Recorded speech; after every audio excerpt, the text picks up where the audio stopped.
Bonjour à tous, je suis infirmier en réanimation. Je vais vous présenter l'oxygénothérapie à haut débit, autrement appelée l'Optiflow. Cette vidéo va se dérouler en 3 étapes. Dans un premier temps, du coup, on va voir le matériel qu'il faut pour utiliser l'Optiflow. Dans un second temps, on va voir le montage du coup de l'Optiflow et dans un dernier temps, l'installation auprès du patient. Pour monter un Optiflow, il nous faut la potence. Il nous faut également le débitmètre à O2 accroché à cette potence et également l'appareil à Optiflow. Concernant les consommables, il nous faudra le kit Optiflow. Il nous faudra également les canules. Donc il existe deux sortes de canules, donc les canules nasales et les canules spécialement conçues pour les trachéotomies. Pour les canules nasales, il existe différentes tailles, donc elles vont de S à L. Il nous faut également du coup une poche d'eau pour préparation injectable et il nous faudra une tubulure à oxygène. Pour le montage de l'Optiflow, il faudra dans un premier temps brancher l'Optiflow au secteur. Il faudra également brancher l'oxygène à la prise murale, spécialement conçue. Voilà. Ensuite, pour mettre les consommables sur l'Optiflow, dans un premier temps, vous allez mettre le boîtier dans l'Optiflow. Donc en fait, vous retirez les parties en plastique. Voilà. Et vous venez l'insérer directement dans l'appareil. Voilà. Il y a également un raccord qui viendra s'insérer dans le boîtier et qui viendra ensuite se raccorder à l'appareil. Voilà. Et vous entendez le clic qui vous dit que vous êtes bien dans l'appareil.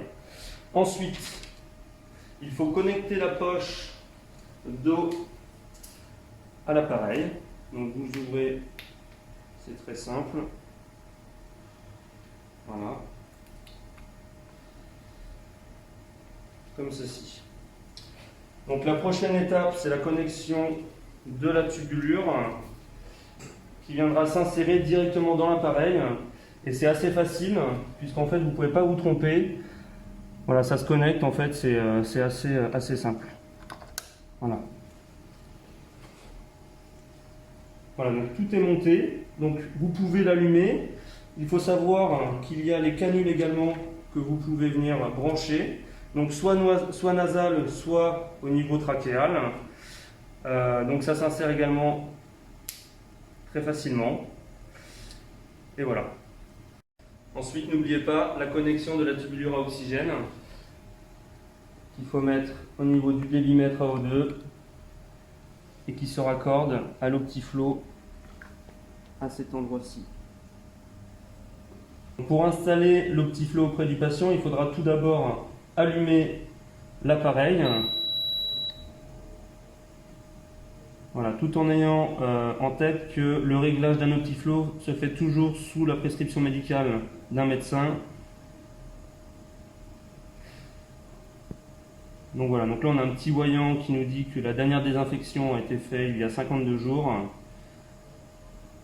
et qu'on peut continuer en appuyant sur cette flèche. Donc dans cette situation, le médecin nous a prescrit un débit à 50 litres minute et une fraction inspiratoire en oxygène à 50%. Donc, pour aller modifier les paramètres, vous allez aller cliquer sur la flèche. Voilà, donc là, on va parler de la température. Donc, vous pouvez l'augmenter ou la diminuer. Donc, comme je vous le disais tout à l'heure, la température voulue est à 37 degrés. Donc, pour aller modifier le débit, il vous suffit d'aller appuyer sur les flèches du bas ou du haut. Donc ici vers le haut puisqu'on était à 30 litres. Donc on va jusqu'à 50 litres. Pas besoin de valider, ça se fait automatiquement.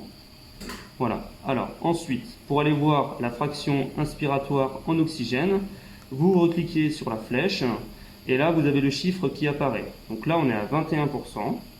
Pour modifier cette fraction inspiratoire, on ne peut pas le faire sur la machine.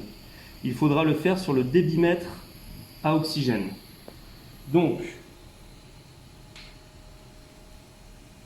en augmentant l'oxygène, on va remarquer que la fraction inspiratoire en oxygène augmente sur l'appareil. Donc là, on est à 62%.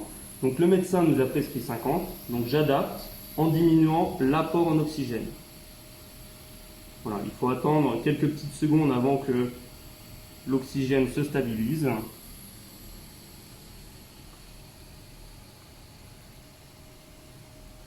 Voilà, donc là on est à 51%, c'est à peu près ce que le médecin nous a prescrit. Le 50%, il sera peut-être un petit peu compliqué à obtenir. Donc, avant l'installation de l'Optiflow, il faut dans un premier temps rassurer le patient, lui expliquer le soin, car c'est quand même de l'oxygénothérapie à haut débit, et essayer d'obtenir sa collaboration dans ce soin. Les réglages étant effectués, l'appareil se met en route automatiquement. Donc ensuite, vous venez insérer les canules nasales comme ceci et vous venez mettre les élastiques derrière la tête. Voilà. Vous pouvez également, avec la pince, venir accrocher le système derrière le patient au niveau du drap. Une fois l'appareil installé sur le patient, il faut s'assurer qu'il tolère bien la thérapie. Auquel cas, s'il ne la tolère pas bien, le rassurer une nouvelle fois. Et sinon, appeler le médecin pour qu'il vienne modifier les paramètres. Ensuite, vous vérifiez sur le scope la fréquence respiratoire et la saturation en oxygène. Donc pour éteindre l'Optiflow, il vous suffit simplement d'appuyer sur le bouton